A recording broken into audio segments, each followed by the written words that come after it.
Welcome into the Q&A segment of Transparent Conversations powered by LG. I'm Taylor Rooks, and today's topic is building towards balance and sustaining mental health. I'm thrilled to be joined today by our panelists, Danielle Slaton, Ryan Murphy, and Dr. Riley G. So let's get to it.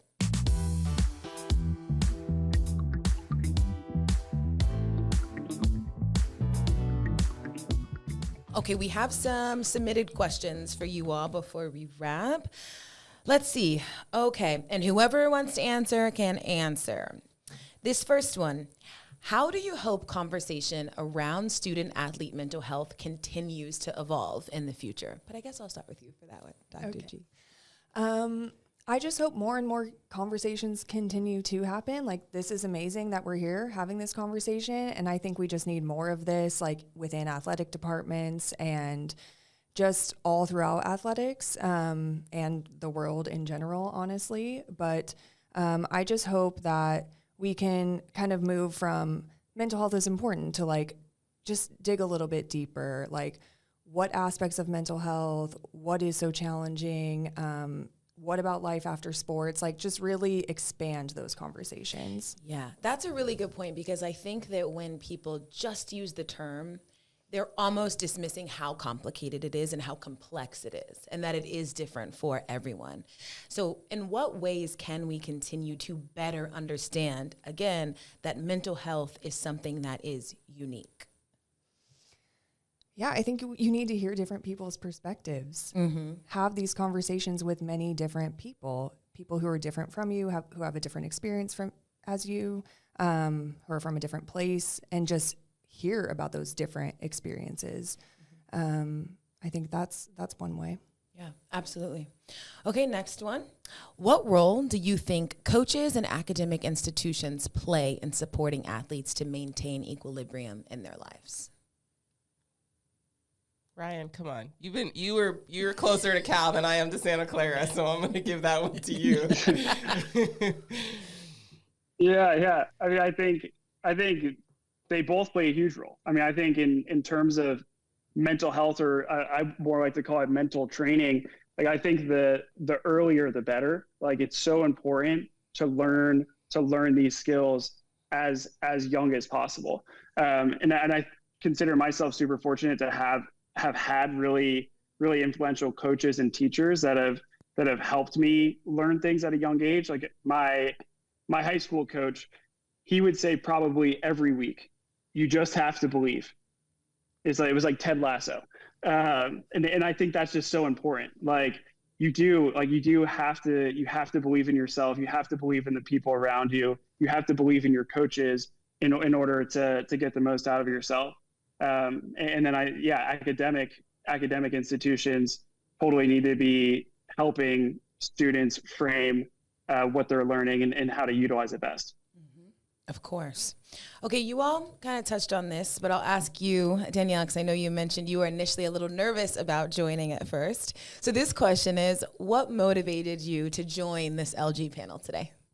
I mean, if things scare me, then that means it's probably a good idea to do it, right? Like, that's a little bit how I operate in my life. So I think just, I feel like I always have something to learn. And so contributing to the conversation, learning from each of you was part of my motivation.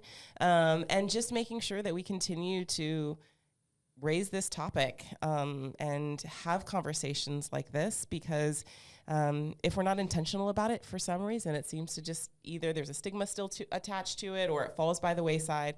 And so bringing it to the life, centering it, saying, look, this is a really important thing for us to continue to discuss is part of my me using my platform and my voice to make sure we keep doing that. Definitely. Okay, last one.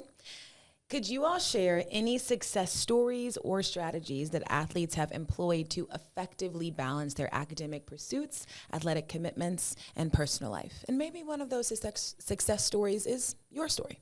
I guess I can start with, like, this is maybe a little bit of a tool that I've used, but I used it in sport and I use it elsewhere too.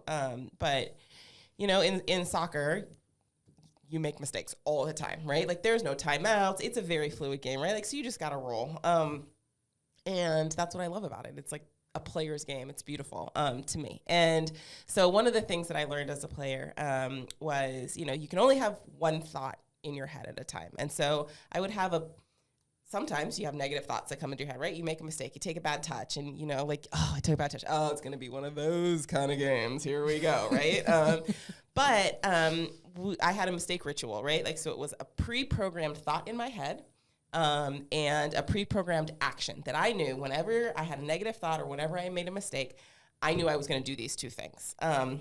And it was going to help me move past whatever issue, so that mistake didn't turn into another mistake and continue to grow. So for me, it was, Danielle, you're good. You deserve to be here. And I gave myself like 2 little taps on my head, like pound the bad thought out of my head, replace it with this one, and go. And I'm telling you, like, my first camp with the national team, you guys, I probably said that 75 times in an hour.